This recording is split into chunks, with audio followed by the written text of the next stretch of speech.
20 मार्च 1927 महाड 14 तळाचा सत्याग्रह हा दिन राष्ट्रीय जल दिन म्हणून घोषित करण्यात यावा या मागणीकरिता या आंदोलनाचे महेंद्र पिंपळगावकर यांनी केंद्रीय मंत्री चिराग पासवान हे नांदेड येथे आले असता त्यांना प्रत्यक्ष भेटून आपल्या मागणीचे निवेदन देण्यात आले। पासवान यांना दिलेल्या निवेदनात म्हटलं आहे की भारतरत्न डॉक्टर बाबासाहेब आंबेडकर यांनी महाड येथील 14 तळे पाण्याचा सत्याग्रह केला होता। हा सत्याग्रह मानवी हक्काचा लढा होता। या लढ्याने संपूर्ण देशाला अधोरेखित केले आहे। तेव्हा हा मुद्दा संसदेच्या अधिवेशनात मांडण्यात यावा अशी आग्रही मागणी महेंद्र पिंपळगावकर यांनी केंद्रीय मंत्री चिराग पासवान यांच्याकडे निवेदन देऊन केली आहे। नमो बुद्धाय, जय भीम।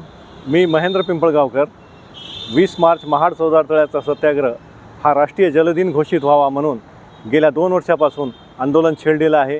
या आंदोलनातूनच मी अनेक राजकीय नेते व कार्यकर्त्यांना भेटून निवेदन देऊन आंदोलन पुढे रेटण्याचा प्रयत्न करत आहेत। याचाच एक भाग नांदेड शहरामध्ये केंद्रीय मंत्री चिरागजी पासवान आले असता मी त्यांना भेटून या आशयाचं निवेदन दिलं आणि हे निवेदन त्यांनी काळजीपूर्वक वाचत मला त्यांनी शब्द दिला की येणाऱ्या अधिवेशनामध्ये हा मी ठराव माझ्या परीने सभागृहात मांडेल आणि हा आंदोलन पुढे नेण्याचा प्रयत्न करेल। तरीही आपण सर्वांनीही या आंदोलनामध्ये सहभागी होऊन हे आंदोलन पुढे रेटण्याचा प्रयत्न करावा, आंदोलन यशस्वी करावे।